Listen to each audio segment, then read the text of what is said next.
दूसरे पुरुष के प्रति प्रतिभाव करना ये धर्म शास्त्र के अनुसार अत्यंत निंदित है। तुम अपने अपने पतियों की सेवा करो। देखो देवियों, हम तुम्हें एक पतिव्रता का आख्यान सुनाते हैं, बहुत ध्यान से सुने आप लोग। भगवान ने सुनाया कि एक पतिव्रता थी, उसका पति भोजन करके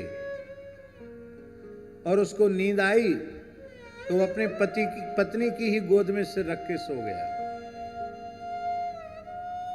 उसी समय उस पतिव्रता का छोटा सा बालक जो अभी चलना नहीं जानता था, घुटुरन खिसकता हुआ धधकते हुए अग्नि के कुंड में जाकर गिर गया। पर उस पतिव्रता ने अग्नि के कुंड में गिरे हुए अपने बच्चे को उठाया नहीं। आप लोग कहें कैसी विचित्र कथा सुना रहे हो, भला मां अपने बच्चे को अग्नि के कुंड में गिरते हुए कैसे देख सकती है? क्यों नहीं बचाया? क्योंकि उस पतिव्रता को यह विश्वास था कि मैं पतिव्रता नारी हूं,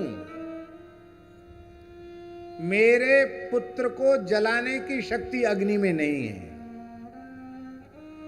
पतिव्रता चाहे तो आग को भी जला सकती है, जो आग सबको जलाती है उसको जला सकती है पतिव्रता।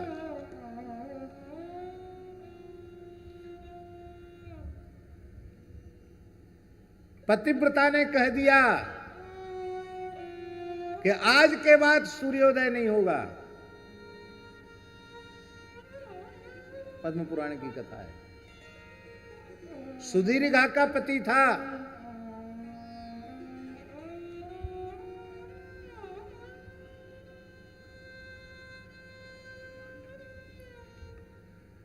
और वो गलित कुष्ठ वाला हो गया था। वह दुखी था। पतिव्रता ने कहा, आप क्यों दुखी हैं? मैं आपकी सेवा कर रही हूं। उसने कहा, नगर की उस वेश्या में मेरा मन लगा हुआ है, उस वेश्या के पास तू ले चल, जो भी धन हो दे, मेरी इच्छा की पूर्ति कर।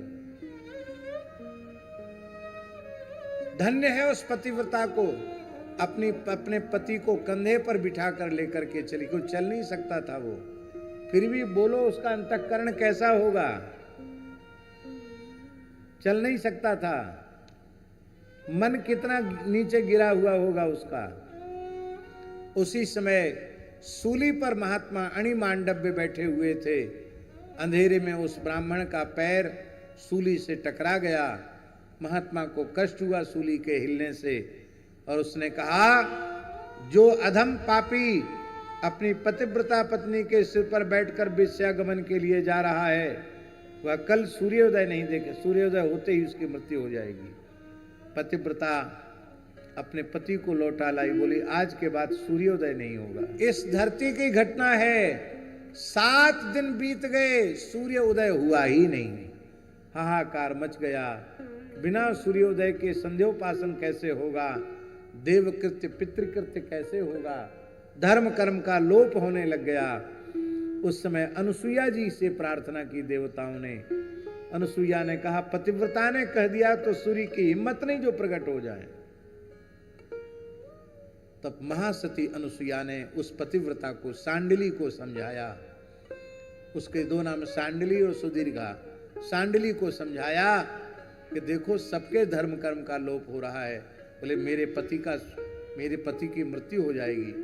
बोले मैं आप तुम्हारे पति को मरने नहीं दूंगी, तुम सूर्य का आवाहन करो।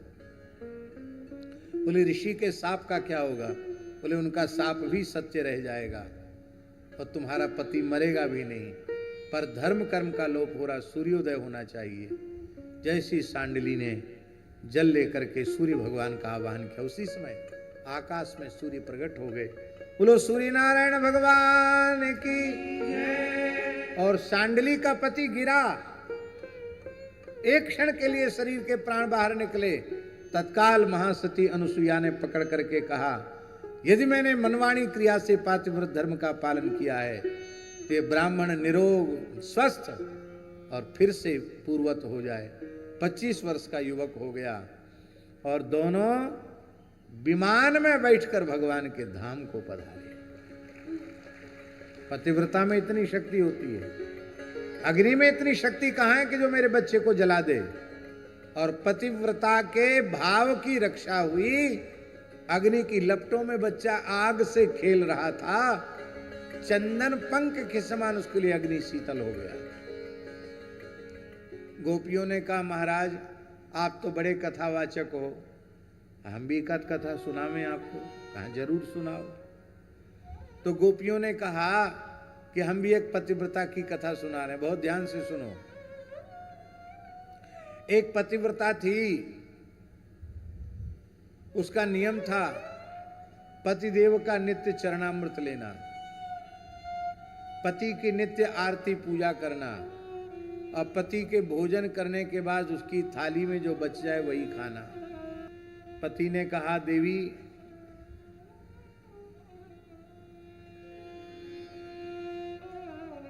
धन कमाने के लिए हमको परदेश जाना पड़ेगा,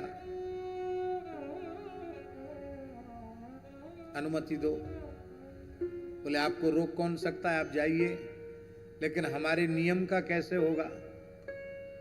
पति ने कहा नियम की रक्षा हो जाएगी, मैं अपनी मिट्टी की मूर्ति बनवा करके तुमको दे देता हूं, उसी की आरती पूजा कर लिया करना, उसी को भोग लगा लिया करना। बोला ठीक है। बढ़िया सुंदर मिट्टी की मूर्ति बना के दे दिया और उसी का प्रेम से वो पूजा करती, भोजन कर लेती। पति परदेश गया था तो जल्दी समय तो मिलता नहीं परदेश वालों को। 4-6 साल में पति आया।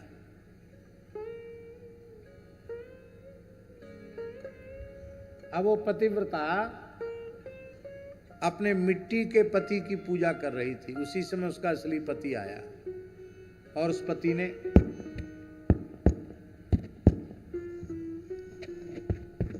ठक ठक किया, आवाज लगाई, देवी किवाड़ खोलो मैं आ गया हूं।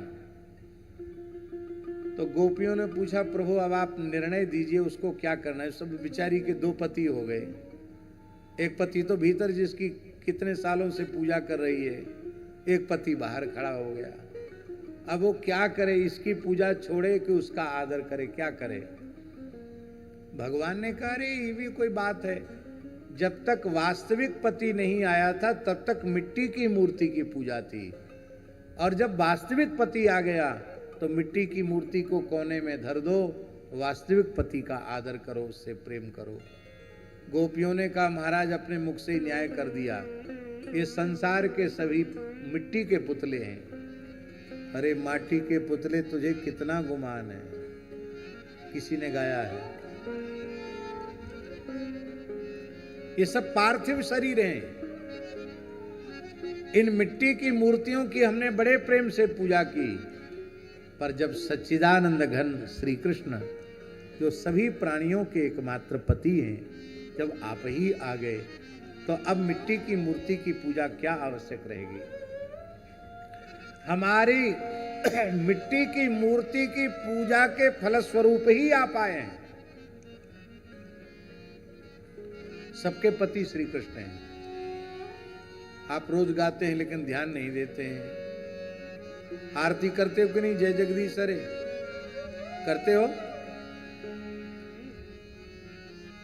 तुम? बोलो सबके प्राणपति हैं कि नहीं? फिर भी मानते नहीं, सबके प्राणपति, सबके प्राणपति श्री कृष्ण हैं। जीव और प्रकृति ये तीनों भोग्य हैं श्री कृष्ण के, और इनके एकमात्र भोक्ता श्री कृष्ण हैं।